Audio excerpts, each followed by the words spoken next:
So one of our attic air handlers up here, we have return ducting coming in. There's our 5-inch pleated filter.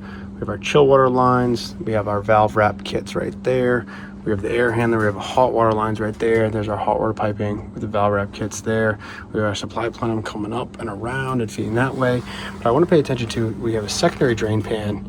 We have standoff feet. We have acoustical details here with the waffle pads right here for anti-vibration. You can see there and there on all sides. We also have a security safety sensor, and we also have a water safety sensor right here. 2 of them. We have a mechanical float and one that's the hockey puck style, the one that has connectivity tabs on the bottom. So that right there, we have condensate right here, management with the P-trap, and that's all drained this way, and then down it goes right here. So everything's really thought through. We got anti-vibration, we got secondary drain pan, we got water safety switches, we got condensate management, we got hot water, chill water, everything insulated and air sealed. We have a really good job for heating and cooling this house. Really bang up job on this one.